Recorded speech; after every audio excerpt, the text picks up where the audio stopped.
Hello and welcome to Friday Live. I am your host, Strata lawyer Amanda Farmer. It's Friday afternoon, and that means we are heading out live to the Your Strata Property Facebook page, heading out to LinkedIn as well, fingers crossed, heading out to YouTube. Great to be here with you on this Friday afternoon. This is our time to catch up, to talk strata, to have a look at what it is that people have been reading, thinking about, talking about in our strata space this week. What have you been up to? Hope you're keeping warm in this cool weather. It is a couple of days before the end of the financial year, 28th of June today. How are those year ends going for our strata managers? I saw a post on LinkedIn today from a strata manager saying somehow it's turned out that a lot of plans have end of financial year on 30th of June. And it's not a given that our strata plans will have their end of financial year on 30 June. It depends on when the strata plan was registered. But if you got a lot of plans with their year end, you might have a bit of work coming up, getting those financials off for auditing and having AGMs. So while you might not be scrambling like some accountants do, I think, around this time of year, that may still be to come for you strata managers. However, many of you have the time to pop in live and say hello to me here. I can see you there coming in. If you want to give me a hello here in the comments, I always like to see those. We got some time today to visit this week's podcast episode. If you've listened to that one, let me know. It only came out yesterday. I know a number of you catch up over the weekend. I'm going to share a few more thoughts to add to my tips that I shared on the podcast about getting our communities through those large remedial works projects.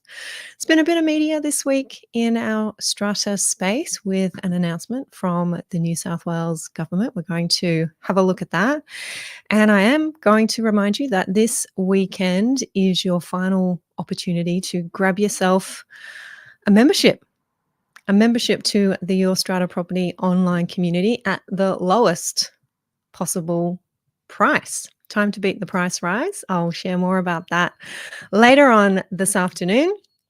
Anna's saying, hi, Amanda. Nice and cold in Sydney. Hope you're keeping warm, Anna. George, is it? Hope I'm saying that right, with a hello and smiley face emoji. Great to see you. Hey, Sean. Hello to you there from me here. Thank you very much, Sean. Good to have you with me. Keep them coming. Love to see those hellos.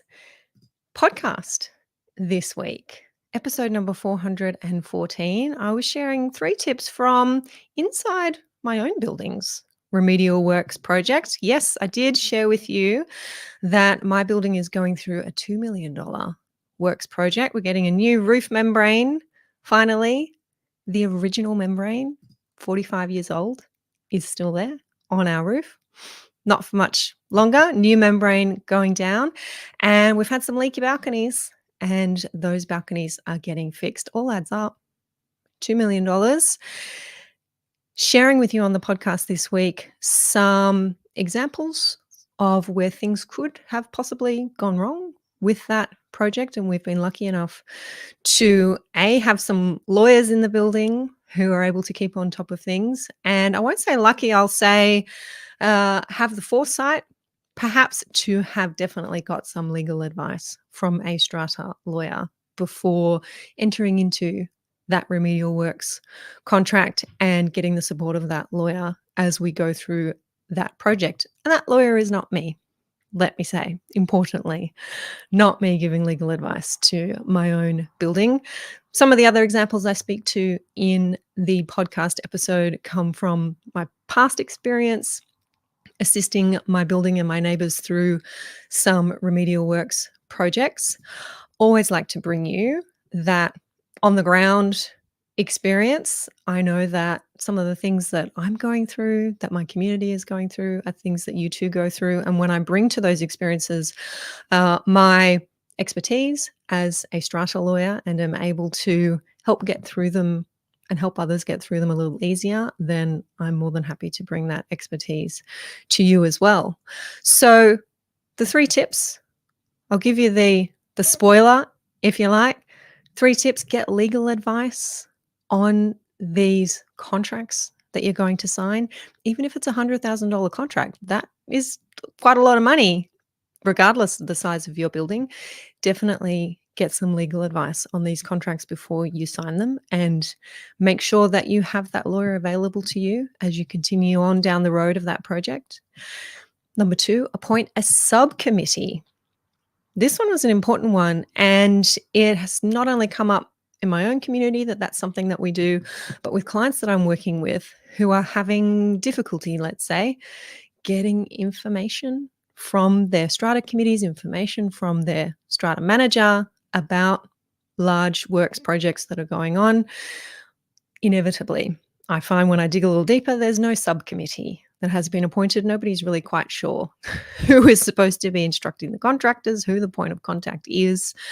So I thought I'd toss that one in there to the podcast this week as one of my top tips when you're going through one of these projects. Don't forget to appoint a subcommittee, and I explain in the chat how you might go about doing that. And finally, I've been waiting for the engineers to drop into my inbox to say, Amanda, what are you talking about? How dare you? My 3rd tip was keep an eye on your engineer. Yes, that person is engaged to be the superintendent under the contract. The understanding is that they'll be checking the contractor's work. They'll be making sure that everything is done properly. But you got to keep an eye on that engineer as well. And I gave you an example of some difficulties that my building has had in the past with engineers, not the engineer who's working on the current project, let me be clear. But some years ago, when I was a new owner in the community trying to resolve a dispute between the building and the engineer, going back through some of the documents that were relevant to that project, I picked up that the engineer had signed off on work that just had not been done. That's a little bit scary when it is left to owners to try and work that out, and the engineer requesting payment and directing payment to the contractor for work that hasn't been done. So do keep an eye on your engineer or your superintendent under the contract. That was my final tip in the podcast episode this week. Lots more detail there for you. If you haven't checked it out, head over and have a listen. The link is going into the chat as I speak. This is not AI. This is my team in the background just waiting for me to say the words. Thank you, Rochelle and Mina, and then popping those links in. Thank you. Lots more hellos coming in. Hey, Chris. I see you there. Hey, Shana from Coffs Harbour. Good to see you. Hello, Margaret. Thank you for your wonderful advice, says Margs. Thank you very much. Margs, you are welcome. Sean is saying, I liked the comments about the value of having a skilled superintendent. Yeah, I mean, thank you, Sean. In these projects, which you'll be seeing as a strata manager, I know our committees are seeing, they're really expensive now, right? And when we are engaging contractors to do this multi-million-dollar works projects, you really should have someone there looking over their shoulders. And in New South Wales, we have the requirements of the Design and Building Practitioners Act. Sometimes it is that engineer who is the one who is qualified to be signing off on the work, producing the regulated design, making sure that everything is done properly. You legally need that engineer to be there. Anna's saying, subcommittee? Question mark? Does that mean, Anna, what? Never heard of such a thing? What is this subcommittee? Definitely go and have a listen to this week's podcast episode, 414, Anna, and you'll hear some more guidance there from me about the importance of subcommittees. Margaret's asking, do the contracts need exchange of signatures? So both parties to the contract should sign, Margaret. So the owner's corporation signs the contract and the contractor signs the contract. It is often the case that the owner's corporation will sign one copy of the contract and the contractor will sign another copy. That's okay. We call that counterparts. We're signing in counterparts. We're not both signing the same document. But it is important that the contractor has the copy signed by the owner's corporation. The owner's corporation has the copy signed by the contractor. So together we have a fully signed contract, even though we may not have both signed physically the same document. And there's often a clause in the contracts that make it clear that signing counterparts is okay. Signing counterparts is sufficient to be considered a fully signed contract. So that is a common thing that does happen. Daryl saying, good afternoon, Strata friends. Good afternoon, Daryl. Hope your week's been full of wins. Hope everybody's week has been full of wins, Daryl. How about yours? Anna saying, regarding who gives instructions to contractors, good luck. In my community, we have a person who thinks she's the only one of value to give instructions, even when not on the committee, she intervenes. And therein lies the importance, Anna, as I say in the podcast, of properly resolving a motion that authorizes this subcommittee. Who is this person, or these two people, or these three people who are on the subcommittee and authorized to give instructions to the contractor, authorized to approve payments, authorized to approve variations, which can run to some hundreds of thousands of dollars. Being very clear about who has that authority, being able to point to the minutes of a meeting where that authority was given is really important, so that we don't have rogue owners or committee members running off instructing contractors and not having the authority to do so and causing problems.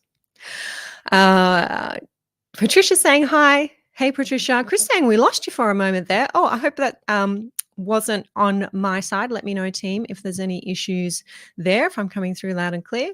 Margaret is saying, Amanda, who resolves the subcommittee, Strata Committee or EGM? So, Margs, in my podcast episode, I did say that in my view, I think the Strata Committee can resolve to appoint the subcommittee.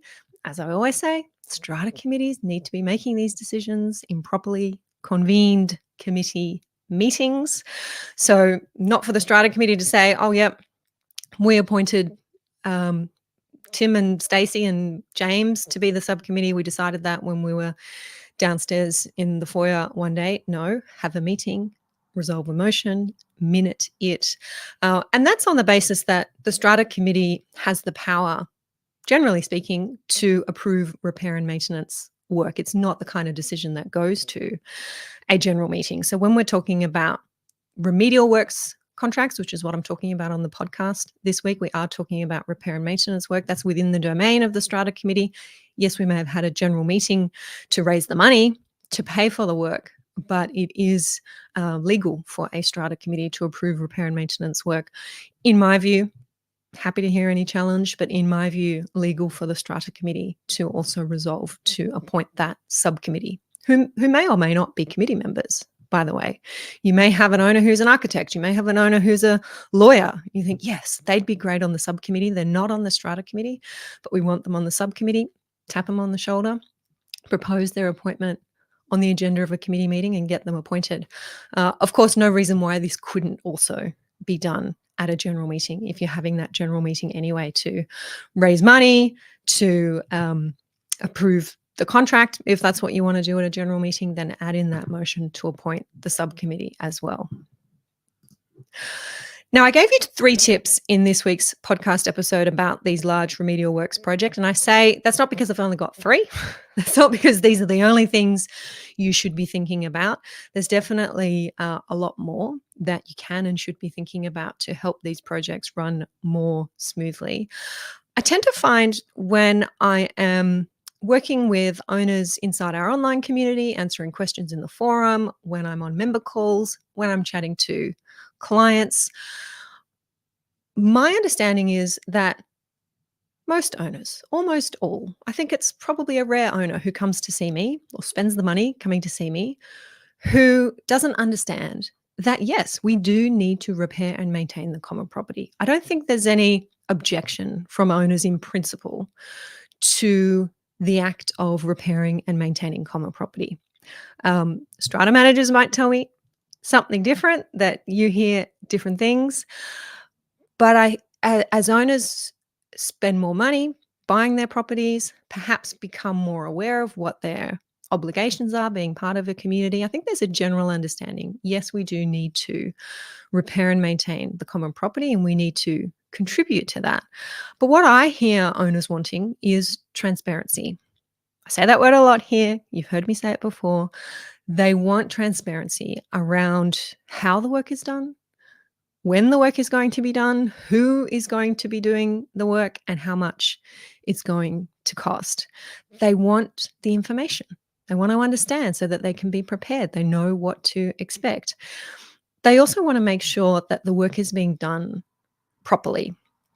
And when I have owners come to me saying these things, Amanda, we get it, we know it's got to happen, but we're not quite sure that this is the way to go about it, I'm often pointing to those words in the New South Wales legislation, Section 106. An owners corporation must properly repair and maintain the common property. And sometimes that word properly gets overlooked, sort of skimmed over, but I use it a lot. I use it when I'm making submissions to the tribunal, when we have competing expert reports. Owners Corporation says it should be done this way. I have an owner client who says, no, it should be done that way, because that is the way to do it properly. And properly is the way that it has to be done under our New South Wales legislation.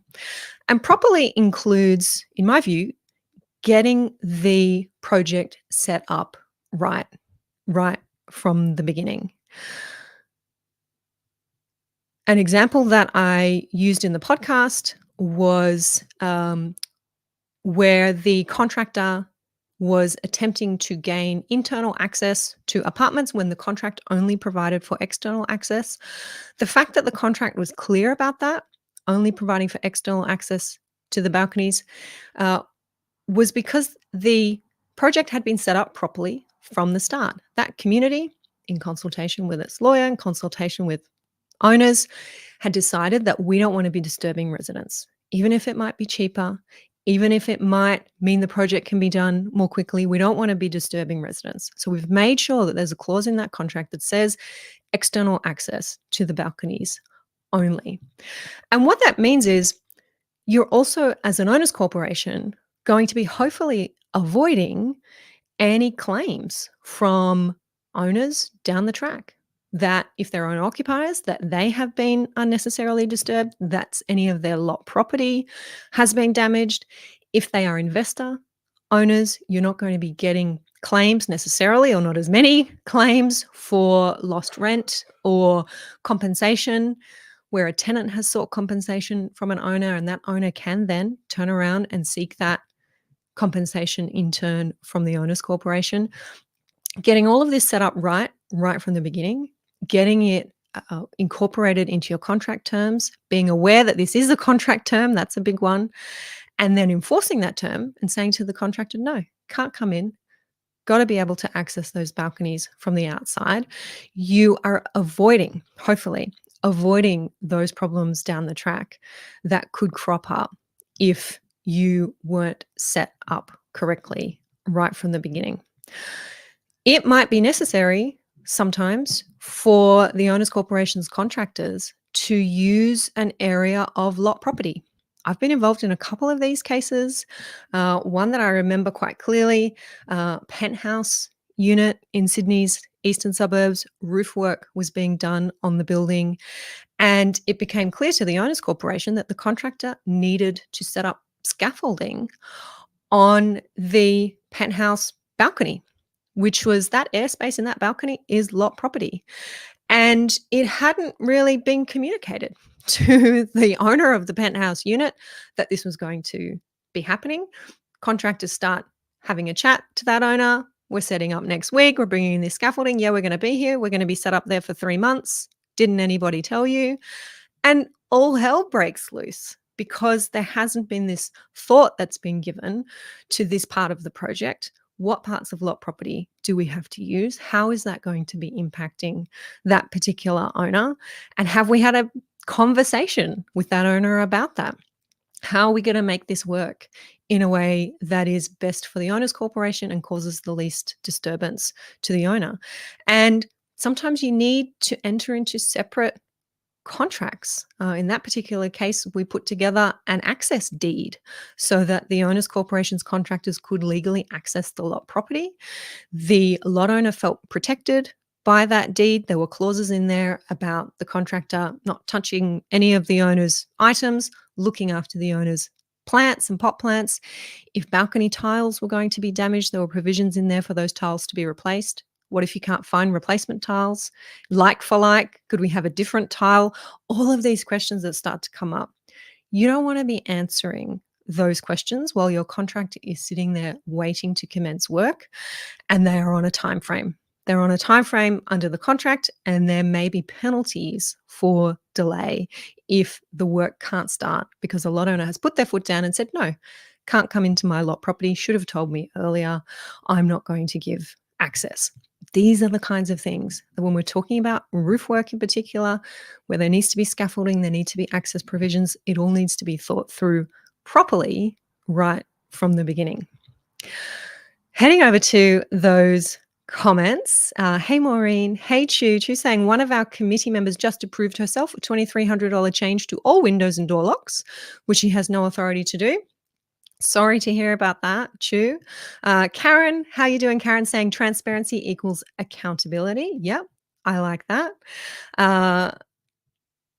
And she was saying the building manager, the committee hired, is trying to cover up for her. I always say you can't write this, like you can't write this stuff, as in you can't make this stuff up. This is Strata. This is real life. You just never know the craziness that people are going to get involved in. I can see Bill and Ben saying, I think I know her twin sister. So I expect this. You're not the only one that's happening to, Chu. So few more things there to be thinking about when you're commencing before you even commence. That's the real point that I want to drum home here. Before you're even commencing these large remedial works projects, there's a fair bit to think about, and you are going to be benefited from having legal advice on this. As I say in the podcast, that's not to drum up work for me or my colleagues. I don't do this kind of work anymore for owners corporations. I don't act for owners corporations. I only act for individual owners. So I'm no longer giving this advice. So it's certainly not to drum up business for myself, but I know from personal experience how beneficial having this legal advice in due time before work is commencing, how helpful that is. And I'm encouraging you in this week's podcast to go and get that advice. It was a coincidence that I was having a member call this week with one of the members inside our online community. We just published the podcast, and then I jumped on a call and had a chat to this member. And lo and behold, she was having difficulties in her building about a large remedial works project. And to my horror, I think this member would agree, the look on my face, to my horror, there was a motion on a general meeting agenda to do what was almost $2 million worth of work. All that was put on the agenda was a quote from a contractor, no detailed contract or no reference to a detailed contract. It was one quote, a single quote, to do $2 million, almost $2 million worth of work. And owners were being asked to approve that. Owners were also being asked to approve a strata loan to fund the work. One quote proposed, one strata loan provider proposed. And the really insightful question that this member was asking me is, Amanda, is that legal? I'm in New South Wales. I heard a rumor somewhere along the way that we now need to be getting at least 2 quotes for work that is of a certain expenditure. How is it that we can be presented with no discussion whatsoever through the Strata committee, but be presented at a general meeting with a quote for $2 million, one contractor, and a proposal for a strata loan, one strata loan provider? Is that legal?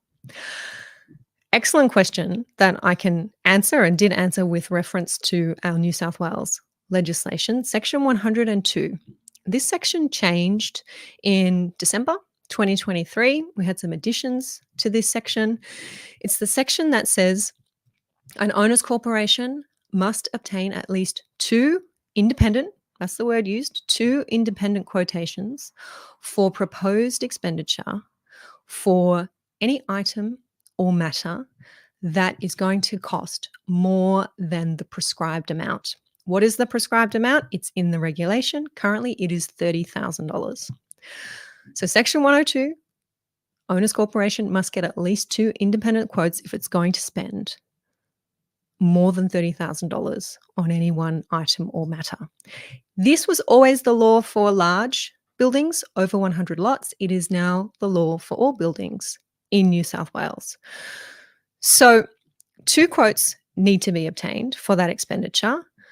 I had not been asked this question before in the context of a strata loan, but I think it applies here as well. You guys tell me if you think I'm wrong. But where a strata loan is proposed, there is going to be expenditure, depending on the loan size. But I think if you're getting a loan, this is probably the case, there's going to be expenditure over the life of that loan of more than $30,000. You've got principal and interest repayments under a strata loan.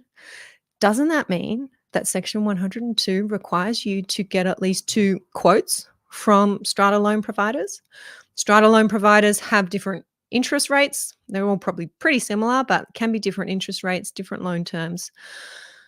I think you need to be getting 2 quotes for strata loans and putting those forward for consideration. That's not what happened in this case, this situation that this member was consulting me about, but I think it should have happened.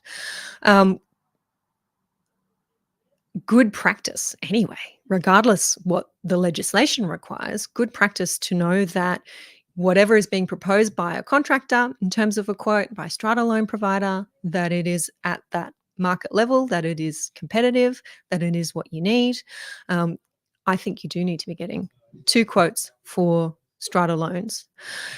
If you can't get 2 quotes, this is important, it's in Section 102. If for some reason you can't get those 2 quotes, you can't comply with the section, then you have to have a motion at the next general meeting noting the matter for which the quotes were required and setting out the reasons why you couldn't get those 2 quotations, why you could only get 1. Maybe there's only 1 contractor in the state who's qualified to do this work. Maybe you put the tender out and asked to 5 different contractors. 3 of them didn't reply. 1 of them was on leave. You could only get 1. You do have to resolve at the next general meeting why you couldn't get those 2 quotes. Good to know. Good to know for those of you who are heading down that path. And it was good to know for this member who we were having a chat with about this situation that she wasn't comfortable with the quote being put forward with no details whatsoever. 1 contractor, lots of money.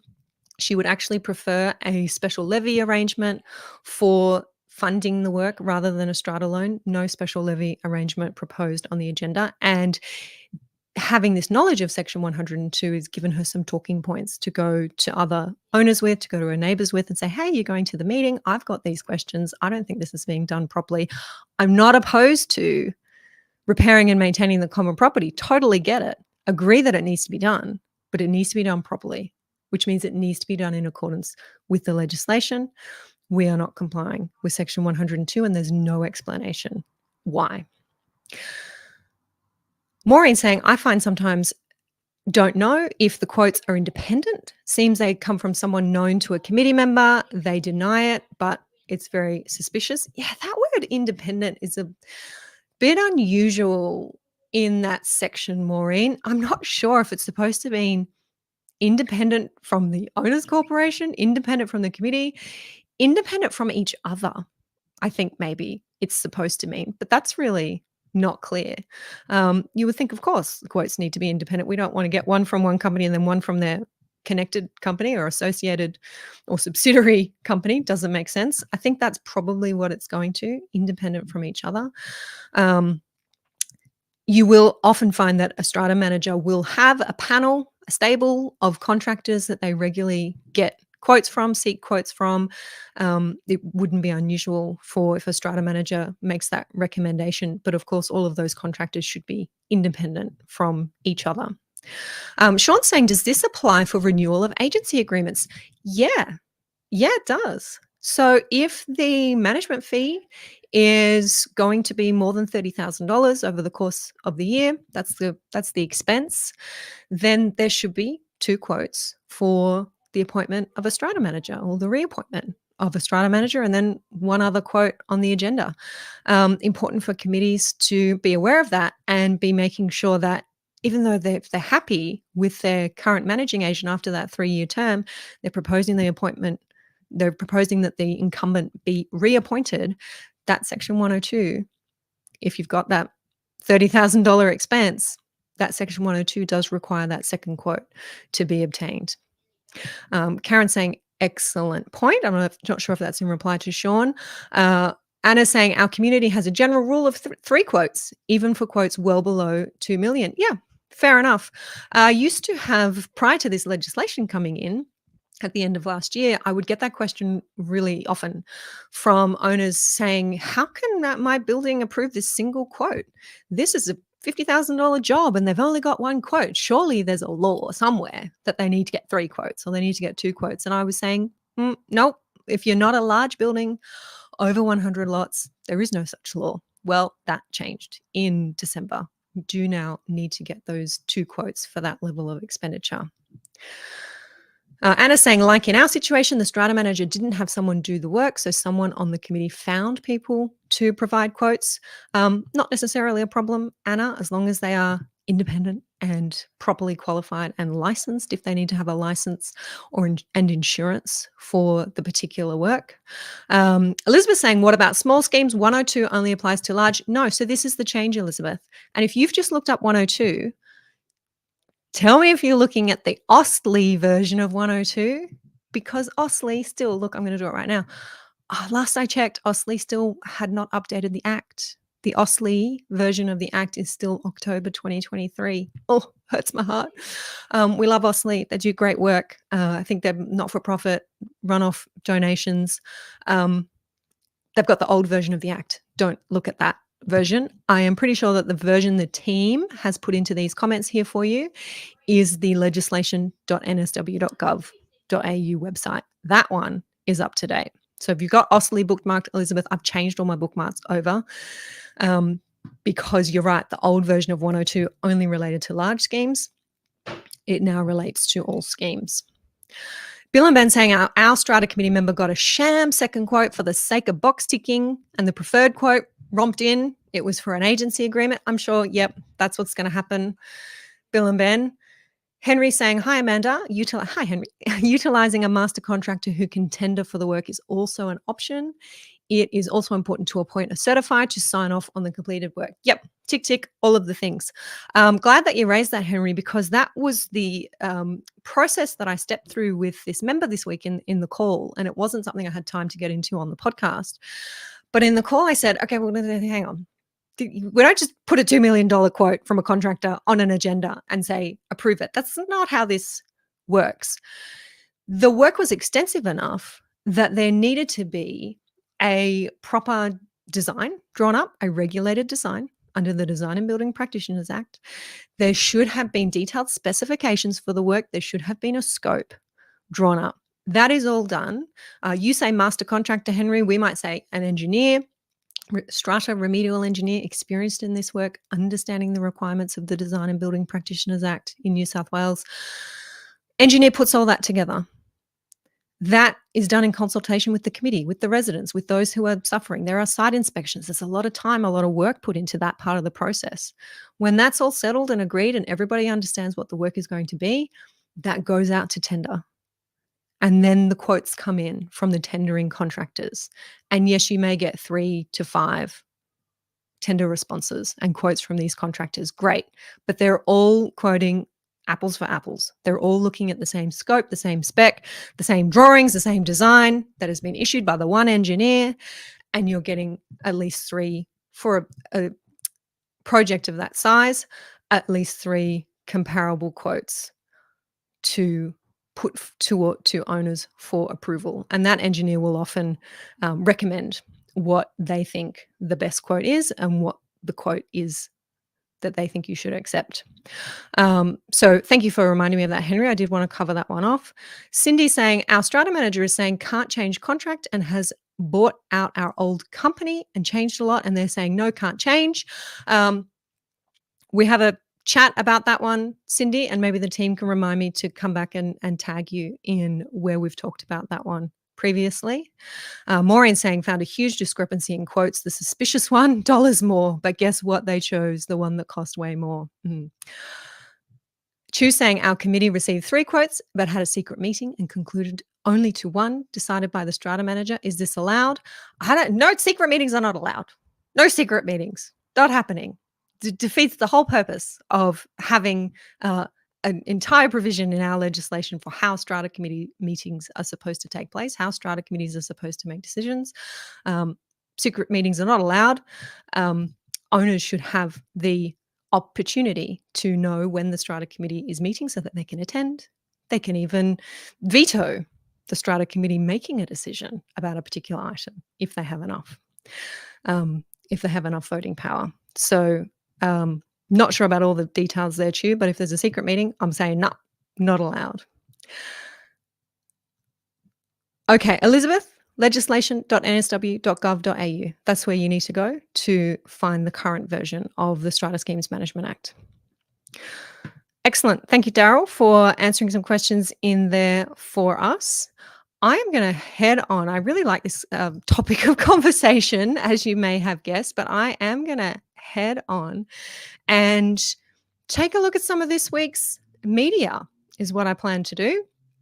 In particular, the New South Wales government has announced reforms for the strata management industry, including stricter rules about commissions and conflicts of interest and increases in the penalties that can be imposed on what I'm calling rogue managers.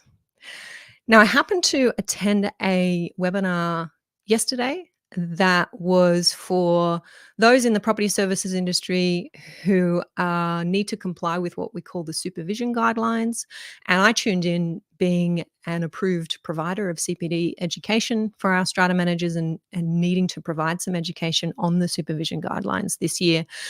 As I was tuning in, I heard our strata commissioner, John Minns, say that trust in the New South Wales property services sector has slipped down below the national average. No doubt, part of that, in recent times at least, is the result of the ABC's exposure of a large strata management company apparently doing the wrong thing by owners. As we have discussed here on live previously, that company is going through an investigation by Fair Trading, an investigation that it has agreed to and that it is facilitating. But it seems with trust slipping, the New South Wales government is not going to wait for the outcome of that investigation before taking some active steps. So this week, it has announced that there are going to be some changes. These are going to be, I imagine, changes to legislation that governs some of what our strata managers do.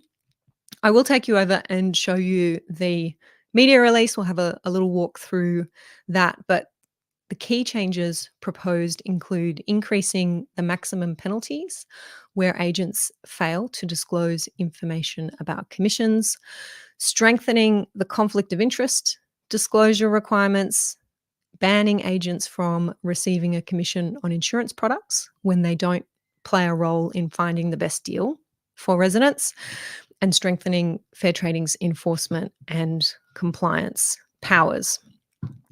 So we do have a link to the media release, and I'm just going to share my screen with you. Daryl's saying, are we lower than the politicians yet? Yeah, lower than the politicians, lower than the what we used to say, used car salespeople. I don't know, there's a lot of used cars being sold anymore. Lower than the lawyers, perhaps, the trust factor for the New South Wales property services industry. Bit of a worry. So this was the release from the Minister for Better Regulation and Fair Trading, new strata laws to rise to the challenge of living in higher density homes. Yeah, living in a higher density home is challenging. I think what's more challenging is how the quote professionals who get involved in attempting to assist those who are living in those homes, how they conduct themselves is the real challenge that we're talking about at the moment. The Minns Labor government will impose greater disclosure obligations and stamp out bad behaviour in the strata sector with new laws set to be introduced to Parliament. So that's a high bar to set there. We're stamping out the bad behaviour. Strata laws put owners' corporations in charge of making key decisions Owners corporations appoint a strata managing agent to provide advice on meeting legal obligations and managing delivery of services. Recently, the bad behaviour of a small number of managing agents has put a dent in public confidence around apartment living. New South Wales Fair Trading had more than 965 complaints about strata agents in the 5 years to 2023, with more than half of those complaints about rules of conduct or budgets, levies, or finances. Does anyone else think that's weird? Why is fair trading getting complaints about budgets, levies, or finances? I think I can understand why owners who don't understand the role of the strata manager, and it's not the role of the strata manager to set a budget, a levy, or do really anything about the finances, unless these are complaints that money's being taken from the trust account. Rules of conduct, absolutely can understand why owners may be complaining about conduct, but I'd be interested to know half of those complaints about rules of conduct, budgets, levies, or finances, which of those is in the majority? We have a housing crisis in New South Wales. Solving it means we need to build more high quality, high density housing. More than 1.2 million people already live in strata communities in New South Wales. When you think that the data, the most recent data on a national level is, I think that it's about 2.5 million across the state, then you can see why New South Wales is so important to this conversation and why what we do here has a national impact. New laws will help build confidence in the sector so apartment owners and residents can feel safe that they aren't being ripped off by unscrupulous agents. And these are the changes that I read out earlier: increasing penalties and penalty infringement notices. What I'm going to do in a moment is just show you what the relevant penalties are now. And I'd like to know what you think about what level those penalties should be at. This is legislation that I can say there is a draft. It is confidential. It has been circulated to certain stakeholders, and it may be that a draft bill will be circulated soon. But when addressing these issues, there are a few sections in our current legislation that I think are going to feature in this new legislation, and I'd love to hear your thoughts, particularly around what you think maximum penalties can be. We're strengthening, or should be, we're strengthening conflict of interest disclosure requirements, banning agents from receiving a commission on insurance products when they don't play a role in finding the best deal, and strengthening fair trading's enforcement and compliance powers. Higher penalties, greater transparency, new enforcement powers follow an $8.4 million investment in more resources for the Strata and Property Services Commissioner in this year's budget. May have missed a news story, but that's the first I heard about that. The Australian College of Strata Lawyers, the Owners Corporation Network, all and others signed up to a request that there be additional funding for our Strata and Property Services Commissioner. So that's great news to hear that there has been that investment. Could be more, but it's better than nothing. The government will consult with key stakeholders such as the OCN and SCA on the draft laws in coming weeks, and Parliament will consider the new laws later this year. We want to change the perception that strata managing agents easily and readily take advantage of owners by significantly increasing the consequences for those who do the wrong thing. All right, so these are new laws that we're going to be looking at second half of this year. Daryl saying we are constantly yelled at and held responsible for levies, and they believe 100% of the levies is going to the strata manager. I must be doing it wrong because, I just lost it, because I can only afford a Kia. Yeah, it would be nice, wouldn't it, Daryl? You wouldn't be the only one. And there's got to be room for a fact sheet, right? A one-pager that strata managers can send with the levy notice, I would suggest, with a pie chart in it. This is where your levies are going. That would be cool, isn't it? It could be different for each building. And there would be software that could do that with a click of a button to produce that pie chart. This is where your levies are going. Does anybody do that? I think that would be a bit of a no-brainer for you guys, especially. And I know some areas of the state may have a different demographic and a different complaint level when it comes to levies, let's say that. So this may be more relevant to some but not others. But how about that? Attaching a pie chart at the back of the levy notice. This is where it's going. Bill and Ben saying, I have been in a 3-month battle to get Fair Trading to have a Section 250 authorised person issue a penalty notice. Oh, I'm so glad to hear this, Bill and Ben. Penalty notices, window dressing. Who cares what the penalty is if it never gets pressed?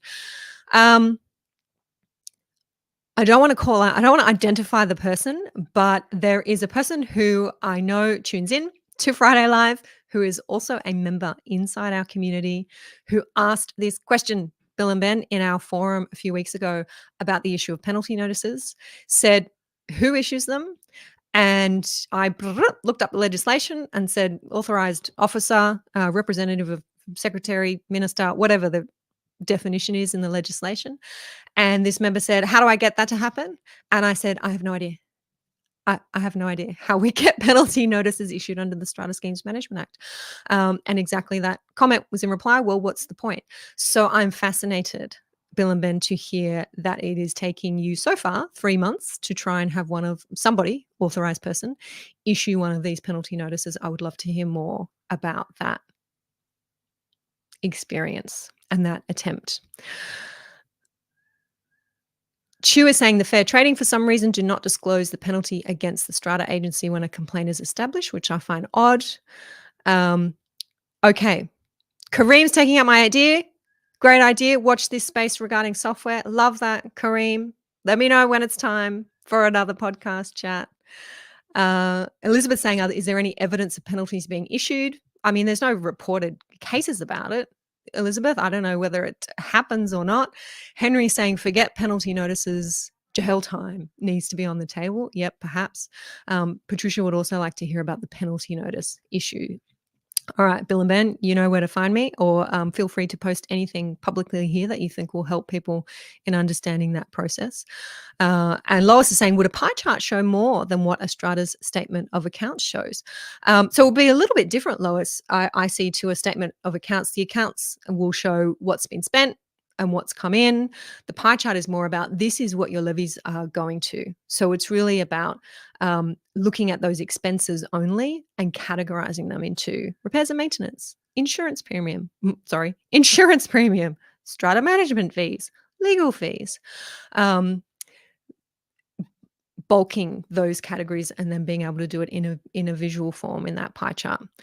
Bill and Ben saying our pie chart shows 25 to 33% goes to the agent. Daryl, you'd be able to get an upgrade on that Kia, I think, if that was happening. Okay, love this discussion, but there's a few things more that I want to say about these proposed reforms. Now, I've said any draft of this legislation is confidential at the moment, so I'm not going to go into the details of that. But I think there's a few things that we can expect it safely to address. There is a section in our New South Wales legislation. It is Section 57, and it says that a strata managing agent must not, in connection with the provision of services as an agent or in their exercise of functions as an agent, they must not request or accept a gift or other benefit from another person for themselves or for anybody else. And if they do accept a gift or any other benefit from another person, there is a penalty. And the maximum penalty at the moment under Section 57 is 20 penalty units. Now, each penalty unit is equivalent to $110. So 20 penalty units is about $2,000, $2,200. So if a strata manager accepts a benefit from another person, they are exposed to a penalty of $2,000 if they accept a benefit in the course of exercising their function. So something more than their fee for service. Do you think a penalty of $2,000 is sufficient?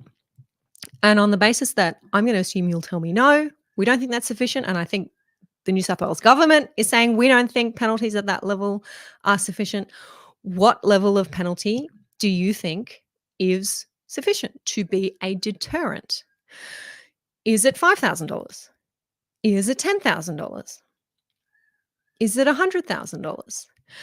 And something that was talked about on this webinar I was attending yesterday was about the requirement to do your CPD hours as a professional, to make sure you do it properly with approved providers, to not try and get around the rules and just pay someone and get your qualification. Cash for quals was the term that was used. I hadn't heard that one before.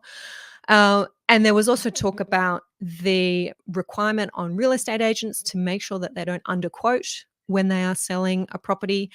And there was discussion about penalties. If you don't do these things properly, there is a penalty.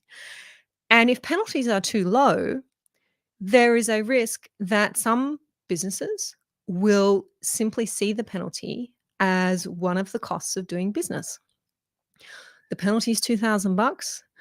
We want to accept this benefit from a fire services company, or we want to take this benefit from a contractor. We know that under Section 57, we're not supposed to do that, and we could be exposed to a penalty of $2,000. No one really knows how these penalties get issued. That's just the cost of doing business. That's the reasoning behind wanting to increase these penalties so they do operate as real deterrents. And my question for you is, what do you think a real deterrent is, especially if you are looking at a company that seems to make multi-millions in profit each year? It's not 2,000. Is it 10,000? I'd like to think it's probably closer to 100,000. I think we need to be getting up to that level. Sean's saying no. I think in answer to, is that enough? Anna's saying $2,000, definitely not a lot, not enough, more like $10,000 to $15,000. Elizabeth saying, what about when Strata committee members accept a benefit from other Strata committee members? Oh man, we haven't got that far yet, Elizabeth. We're trying really hard just to get this far. Not sure that we're going to get to the Strata committees anytime soon. So when you look through these provisions in the Act where there are these penalty provisions, they're around that amount. 20 penalty units, $2,000. 50 penalty units, $5,000. For strata managers who fail to make proper disclosures, who accept gifts or other benefits. I don't think it's enough. I am hopeful that this new legislation that we are going to see in New South Wales, where we've been promised we're going to be increasing these penalties, I hope it's really going to kick those penalties up a significant amount. Philip's here. Hey, Philip, saying should be based on their income and the benefit, say 10 times. Right. So if the benefit that you're getting from this supplier, for example, is 100 grand, then the penalty should be 10 times that 100 grand. I like it. I'm not sure that we have the drafting conventions to be able to do that, Philip, but I definitely hope so. There's some other sections in our legislation about disclosure of commissions and disclosure of training services. I hope that those are going to be beefed up significantly, and we'll get some more detailed disclosures having to happen on annual general meeting agendas.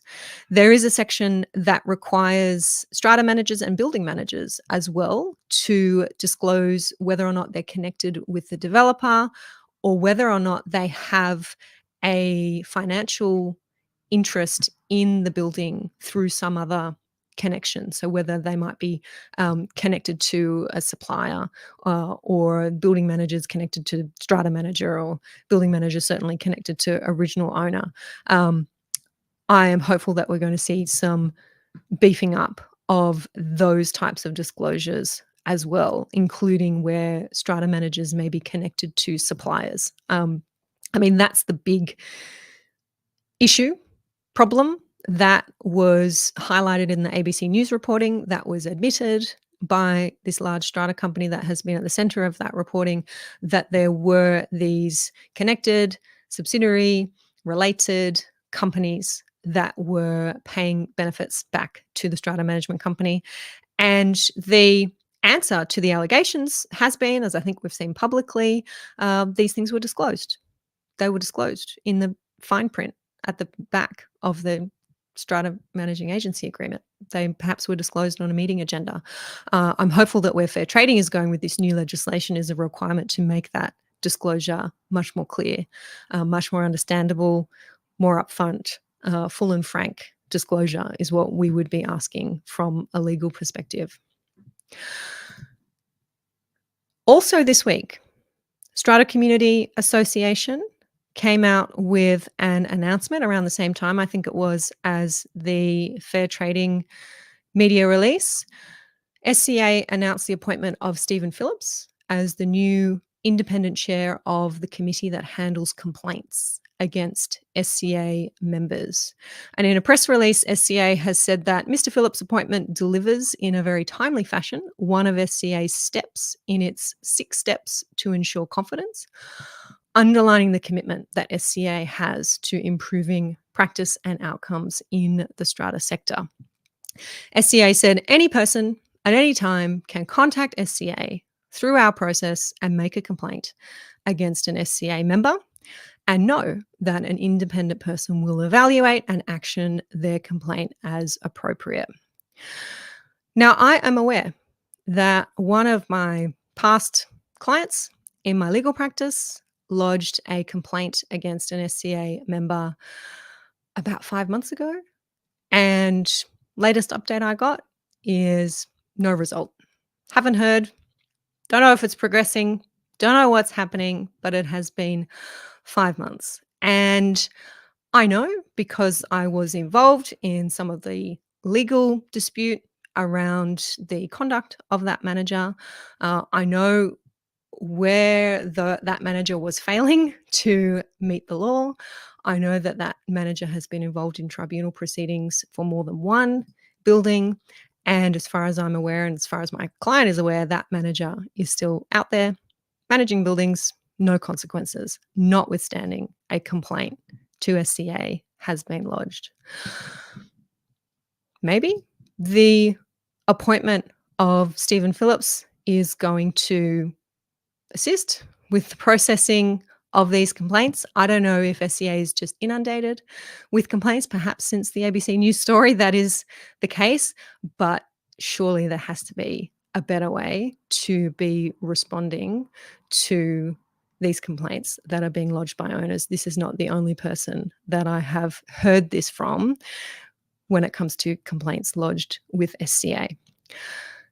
Jimmy Thompson, on his Flat Chat website today, has posted an article. I think we've got a link to it that will pop into the chat for you, and do go over and visit Jimmy's website.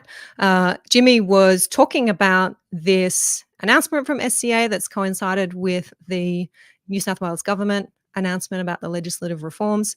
And Jimmy was saying SCA still carries some fundamental misinformation on its website, saying that it is the main organisation representing strata owners and tenants.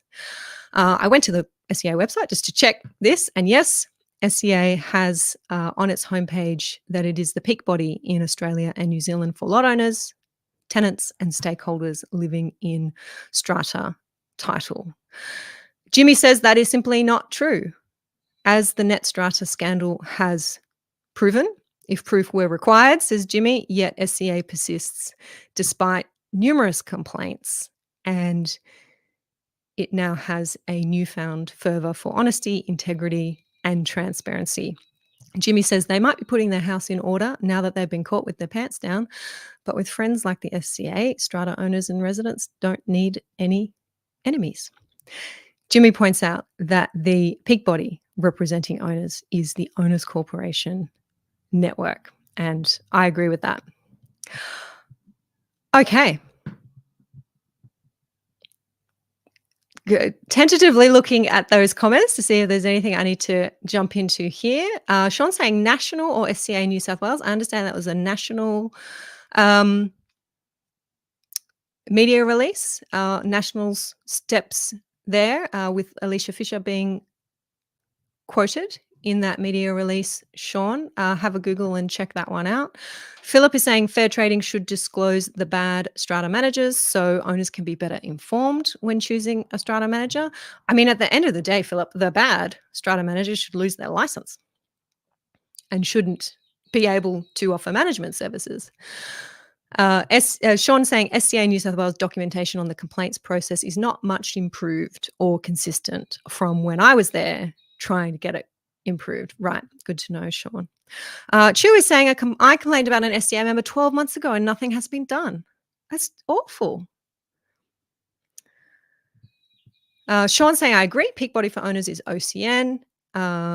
Sean saying if it's national, it's not tied to the professional standard scheme complaints handling process. Yes, so SCA New South Wales has its own professional standard scheme system, let's say, and perhaps a different complaints handling process. Thank you, Sean. I understand now what you're pointing out there, that maybe these, my client and people like Chu and others who've lodged complaints with SCA New South Wales may not be assisted by the appointment of Mr. Phillips, which sounds like it might be at a national level. Very good point.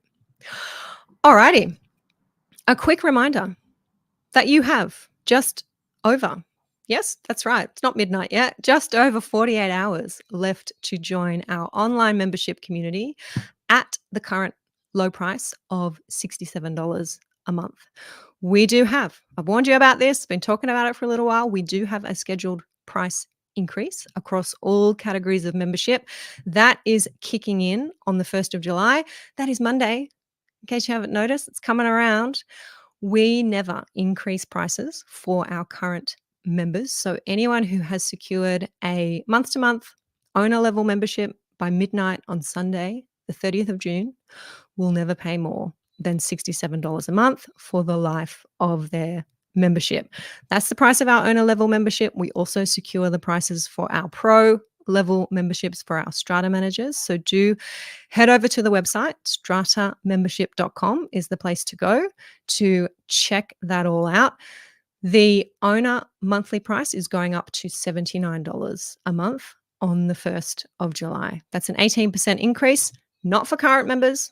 Anyone who's inside by midnight Sunday night, your pricing is secured. You won't be subject to that price rise. But this really is your last opportunity to beat that price rise. There is a saving of at least $144 that you can have when you join us before midnight this Sunday. I calculate that by looking at how much you're going to save over the course of a year when you are paying $67 a month instead of $79 a month. And we do find that most of our members do stay with us for well over a year. So have a think about what you might otherwise do with $144 in your pocket. I know I've got a few ideas. If you want to find out more about the benefits of membership, the level of strata law support that our members are accessing with me on the inside, the place to go is stratamembership.com. That's where you can sign up to join us. Just do that before midnight on Sunday. This Sunday, the 30th of June, to beat that price rise. And special hello and thank you to those of you who've been in my inbox the last few days asking me questions about the membership, saying, Amanda, absolutely, I do want to beat that price rise. I'll make sure that I get in before midnight. Those of you who have been signing up, have been joining us, welcome. I can't wait to be serving you inside the membership. Have a fantastic weekend in Strata. Thank you for the happy weekends. Great sessions, says Patricia. Thank you.